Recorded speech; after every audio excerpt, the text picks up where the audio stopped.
This is a metropolitan housing park in Bangkok, part of a large scheme with thousands of residents. As in most modern cities, the waste from these buildings is carried along underground pipes and pumped and moved around until it reaches a wastewater system like this, where it is cleaned simply by aeration and the water purified. It works, but it takes a lot of energy and a lot of money to put in place and maintain. This building is different.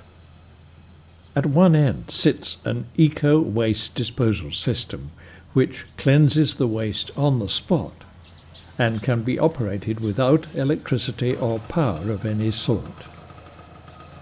Just as the leaves on trees gather their energy from the sunlight, so by a process similar to photosynthesis, the waste from this huge building is cleansed, producing clean water and a harmless nutrient solid waste. The waste from the building goes into these 4 large tanks, which are covered by translucent plastic, which allows the light in. Immediately the light hits the waste solids, the bacteria, the light energy, and CO2 in the atmosphere combine to give off oxygen and turn the solids into harmless nutrients, which fall to the bottom of the tank. One ingenious device helps to ensure that the solids are exposed to light for sufficient time to ensure the process is complete. This plastic honeycomb looks like a filter, but it is rather a device to slow down the fall of the solids in the tank. It sits at the optimum level below the surface of the water. The solids pass through it, but on the way settle on the bumps for a time until the photosynthesis is complete, and then, helped by gravity, slide off and drop to the bottom of the tank.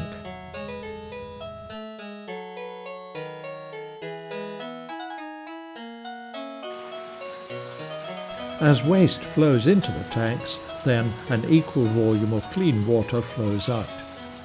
It can be stored or used for gardening or other purposes. The solid waste, which is in fact a tiny percentage of the wastewater we use, can be collected from the bottom of the tank and used as nutrients for gardening.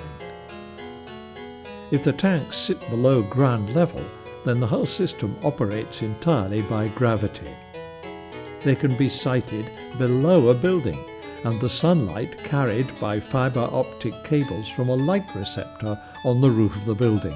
This happens without power, so the system is truly an eco-waste system.